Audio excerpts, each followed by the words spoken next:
Question रटना नहीं चाहिए, क्योंकि अगर रटोगे और वहां पे अगर वही क्वेश्चन आया और उसकी वैल्यू डिफरेंट डिफरेंट आ गई, तो फिर तुम्हारा वहां पे बहुत चांसेस है गलत होने के। जैसे इस बार के पेपर में भी एक क्वेश्चन सबसे ज्यादा क्वाड्रेटिक इक्वेशन।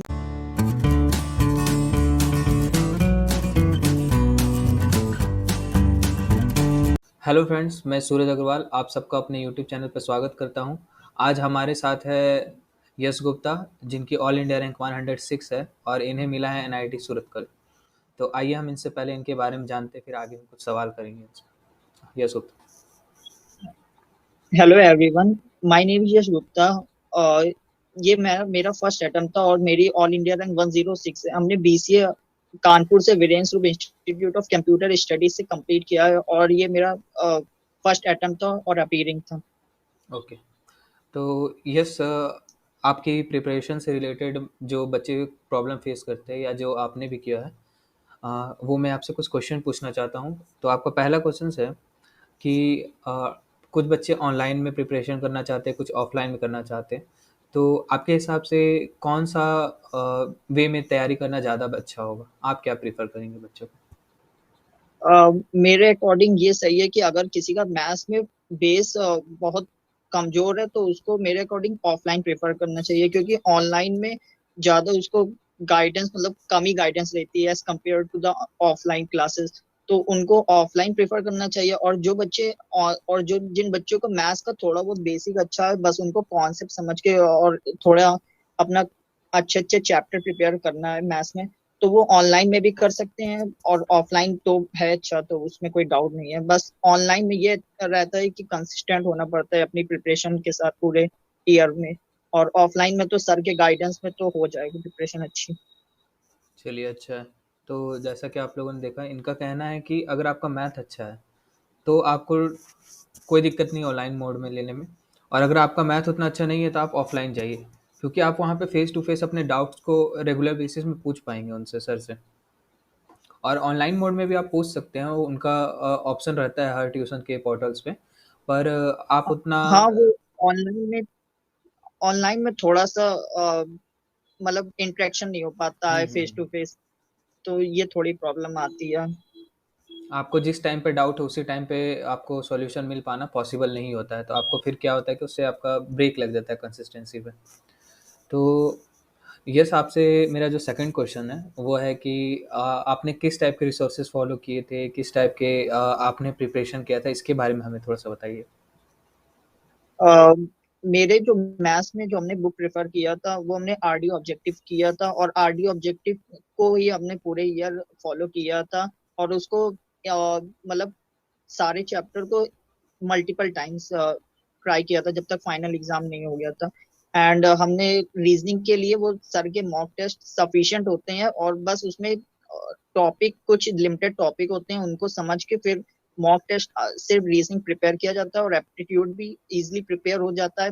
सर उतना करा देते हैं कोचिंग में। और कंप्यूटर तो लास्ट टाइम पे हमने किया था, पेपर के एक मंथ पहले पूरी कंप्यूटर मेरी हो गई थी। और इंग्लिश तो ज्यादा कुछ नहीं किया था, बस उसमें थोड़ा बहुत रिवाइज कर लिया था एंटोनियम सिनोनियम्स। बाकी उसका तो सिलेबस लिमिटेड होता नहीं है, कुछ भी कहीं से भी आ सकता है, तो वो फिर उसको ना भी प्रिपेयर करो बट ठीक है। लेकिन जो मेन फोकस है वो मैथ्स रीजनिंग कंप्यूटर पर रखना चाहिए। अच्छा, तो आपसे ये जानना चाहें कि आप कह रहे हैं कि रिसोर्सेज काफ़ी होते हैं, तो आपने किस ट्यूशन से आपने अपनी प्रिपरेशन की थी? हमने यहाँ कानपुर में एस्पायर स्टडी से ऑनलाइन प्रिपरेशन किया था। अच्छा, तो आपने ऑनलाइन मोड में किया था, तो आपको उसमें कोई प्रॉब्लम आया होगा, तो उसके बारे में बताइए कैसा था एस्पायर का? प्रॉब्लम ज्यादा कुछ फेस नहीं था किया, बिकॉज मेरी मतलब मैथ्स पहले से ही थोड़ी ठीक थी, 11 ट्वेल्थ में भी अच्छी थी मैथ्स। तो उसमें और बस ये रहता है कि थोड़ा सा कंसिस्टेंट होना पड़ता है, क्योंकि हर दिन मतलब ऐसा कोई दिन नहीं छोड़ना चाहिए जिसमें बिल्कुल ना पढ़ना चाहिए। मिनिमम कुछ थोड़ा एक दो घंटे तो पढ़ना ही चाहिए, कंसिस्टेंट रहना चाहिए। और अगर पूरे ईयर कंसिस्टेंट रहोगे तो खुद ही रिजल्ट मिल जाता है एट द एंड। हुँ, सही है। तो आपसे पूछना है, जैसे क्या होता है कि हम लोग जब प्रिपरेशन करते हैं, तो बहुत बार ऐसा होता है कि हम लोग का मोटिवेशन डाउन हो जाता है। आप कर रहे होते हैं, आपका रिजल्ट सब कुछ अच्छा हो रहा होता है, लेकिन अचानक से आपको लगता है कि यार जो मेहनत कर रहे हैं उस हिसाब से मेरे टेस्ट में रिजल्ट नहीं आ रहे हैं। जो कम मेहनत कर रहे हैं उनके भी अच्छे रिजल्ट्स आ रहे हैं, पर मैं इतना मेहनत करने के बाद भी रिजल्ट नहीं आ रहा। तो इस टाइम पे आप अपना मोटिवेशन कैसे बना के रखें? इसके लिए आप क्या कहना चाहेंगे? हाँ, ये चीज तो मेरे साथ बहुत होती थी, क्योंकि बहुत सारे स्टूडेंट थे जो हमसे बाद में प्रिपरेशन स्टार्ट किया था, और उनके मॉक में हमसे भी बहुत अच्छे नंबर आते थे, और अपना पूरा एफर्ट भी हम अप्लाई करते थे, फिर भी मॉक में बढ़ता ही नहीं था। तो ये थोड़ा सा डिसअपॉइंटेड हो जाते थे। बट ये था कि अपना कंसिस्टेंट रहो, और मॉक टेस्ट में अगर कम नंबर आ रहे हैं तो उसको एनालाइज करो, और जो वीक पॉइंट है उस पर फोकस करो, एंड ज्यादा से ज्यादा मॉक टेस्ट दो, और मेन एनालाइज करना इंपॉर्टेंट होता है, क्योंकि मॉक जब एनालाइज करोगे तो, और मॉक के क्वेश्चन पेपर में भी रिपीट करते हैं, काफी रिपीट करते हैं। हम्म। निमसेट 2022 में भी मॉक के काफी आए थे। हमने थोड़ा सा कम एनालाइज करा था, और जिसकी वजह से एक दो क्वेश्चन मेरे छूट गए थे निमसेट में, मतलब इजी इजी क्वेश्चन थोड़े रह गए थे।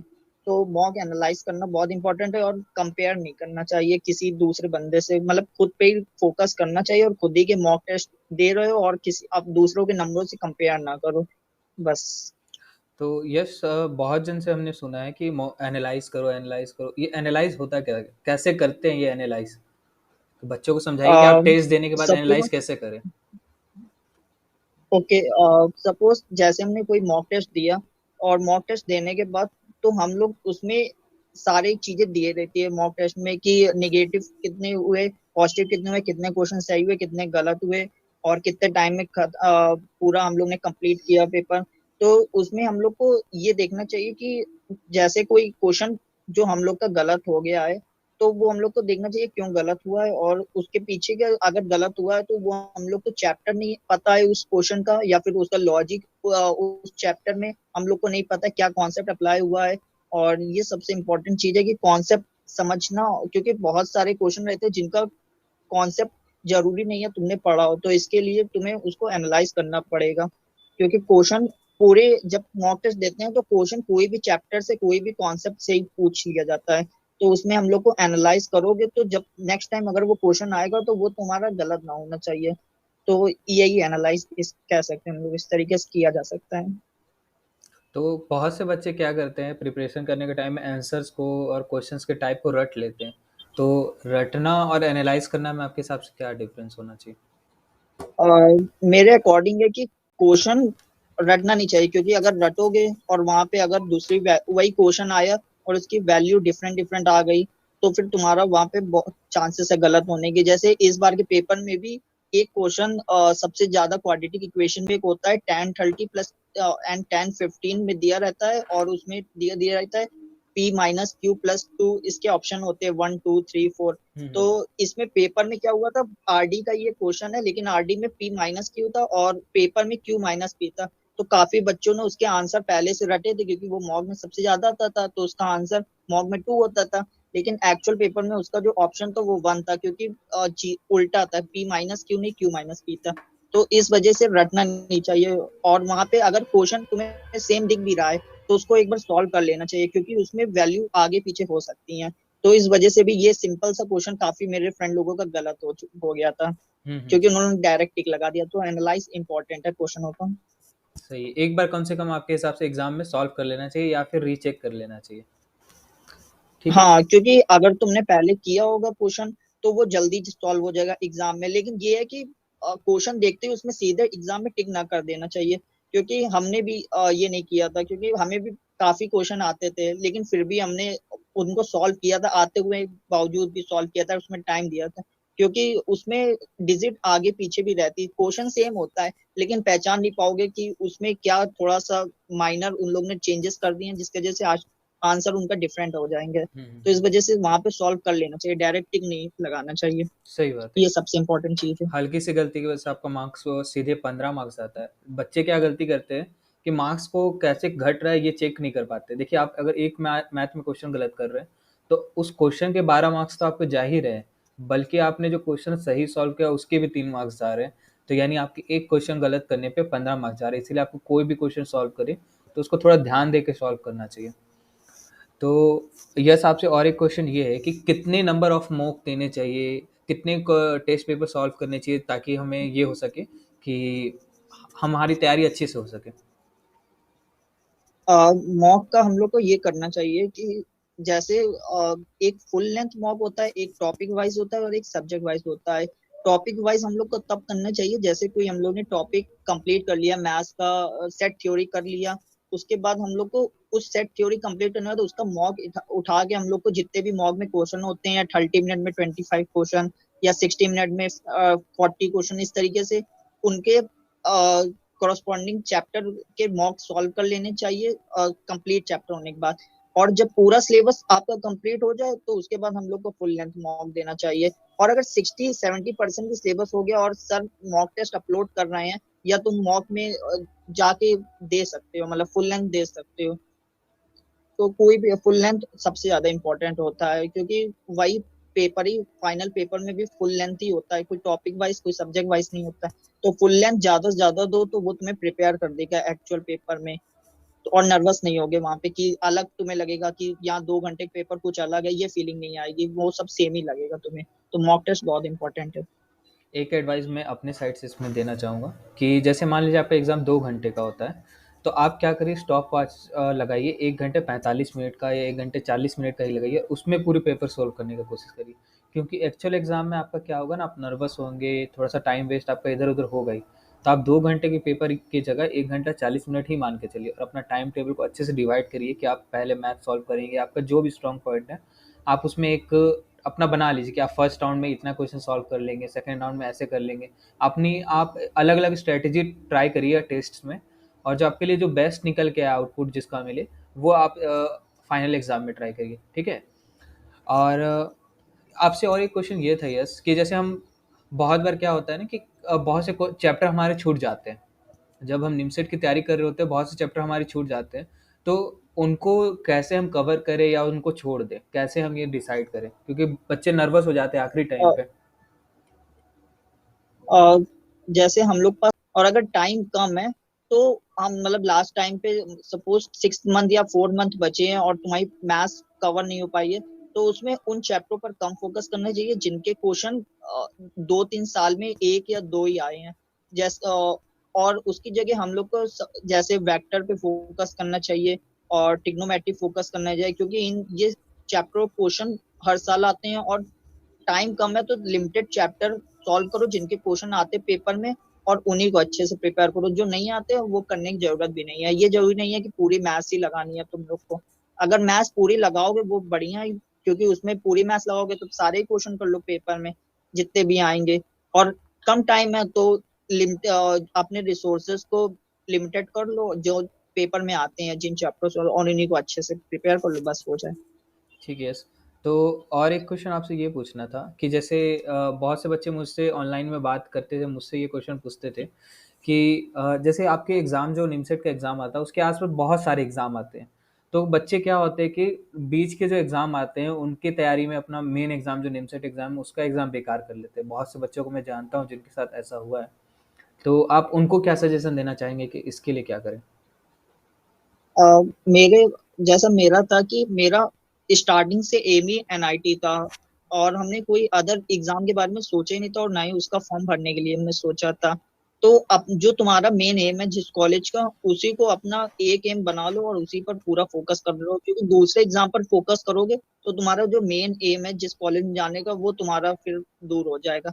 अगर तुम्हारा एनआईटी है तो एनआईटी फोकस करना चाहिए, या कोई अदर कॉलेज है बीएचयू जेएनयू तो उन पर फोकस करना चाहिए उसके, और वही एग्जाम दो और उसी को फर्स्ट अटेम्प्ट या सेकेंड अटेम्प्ट में क्लियर करो। ये इंपॉर्टेंट है। मल्टीपल कॉलेजों के बारे में नहीं सोचना चाहिए। ये इसमें मेरे अकॉर्डिंग होना चाहिए। इसमें क्या है कि मैं कुछ लास्ट ईयर के बच्चों से बात कर रहा था, तो आखिरी टाइम पे आने पे उन्होंने ये टेंसेट के एग्ज़ाम की तैयारी के चक्कर में अपना निमसेट बेकार कर लिया, क्योंकि वो आने जाने में जो समय लगता है, एग्ज़ाम के अलग पैटर्न होते हैं हर एग्ज़ाम के, तो उसके प्रिपरेशन में वो क्या करते हैं, काफ़ी समय बर्बाद कर देते हैं। तो इसलिए आप लोग क्या करिए कि स्ट्रैटेजी बनाइए, अपना टारगेट को फिक्स करिए और उसके हिसाब से पढ़िए। तो यस, आपसे मैं लास्ट क्वेश्चन ये पूछना चाहूँगा कि एग्ज़ाम के टाइम पे कौन से ऐसी चीज़ें हैं जो अवॉइड करनी चाहिए हमें, ताकि हमारा एग्ज़ाम के समय हमारा प्रॉब्लम ना आए?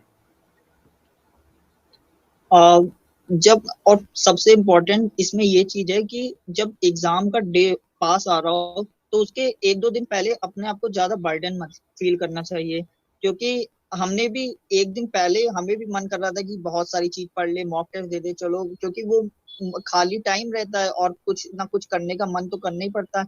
तो पढ़ाई से रिलेटेड कुछ ना करो, क्योंकि अगर तुमने साल भर प्रिपरेशन किया होगा तो फिर एक दो दिन तुम पेपर के पहले इंजॉय कर लोगे तो उसमें कोई प्रॉब्लम नहीं है।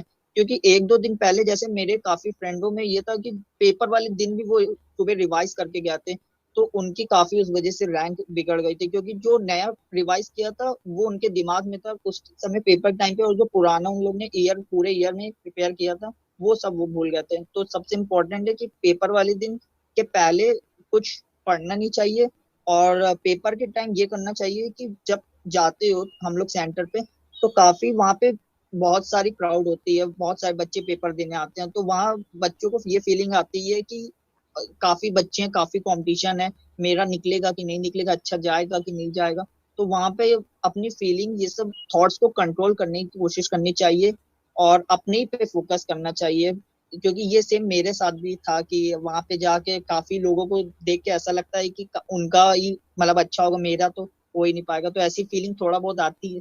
तो वो अपना कंट्रोल करना चाहिए, और जब पेपर तुम्हारा 2 घंटे का है, क्योंकि वही तुम्हें पूरी साल भर की प्रिपरेशन को ही टाइम होता है शो करने का, तो अपने 2 घंटे के पेपर में पूरा अपने लैपटॉप या मतलब पीसी पे फोकस करना चाहिए जब तुम्हारा क्वेश्चन सामने आ रहे हो, और कहीं और नहीं फोकस करना चाहिए और कुछ नहीं सोचना चाहिए, क्योंकि उस टाइम पे नर्वस हो गए तो तुम्हारी पूरी प्रिपरेशन खराब हो जाएगी।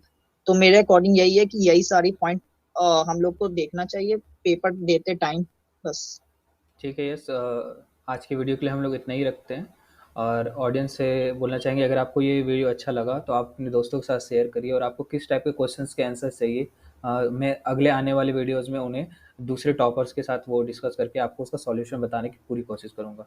तो ठीक है, थैंक यू यस, हमारे वीडियो में आने के लिए और ऑडियंस की हेल्प थैंक करने के यू, लिए। Thank you, thank you. At last हम एक चीज इंक्लूड करना चाहते हैं कि जब हम लोग का मतलब ये रहता है कि अपने निगेटिव मार्किंग पे फोकस करना चाहिए, कम से कम निगेटिव पेपर में करने की कोशिश करना चाहिए, क्योंकि जब ये इसके इम्पोर्टेंट पहले नहीं पता चलेगी, ये इम्पोर्टेंट केवल जब रिजल्ट के बाद ही पता चलेगी, क्योंकि 0.55 में भी दो तीन बच्चे होते हैं उसी नंबर पे। तो ये चीज हमें बाद में पता चली थी, क्योंकि मेरे भी रीजनिंग में 10 या 12 नंबर नेगेटिव हो गए थे। तो इस वजह से हमने नेगेटिव मार्किंग पे फोकस करना चाहिए, जो क्वेश्चन तुम्हें सही लग रहा है वही सॉल्व करना चाहिए, एक्स्ट्रा नहीं क्वेश्चन सॉल्व करना चाहिए। ये सबसे इम्पोर्टेंट पॉइंट बच्चों को पेपर देते टाइम सोचना चाहिए, बस। ठीक है, थैंक यू यस। आप लोग ये सब पॉइंट्स थैंक पे यू। गौर कर सकते हैं, जिससे आपके एग्ज़ाम अच्छे जाएंगे। ठीक है, बेस्ट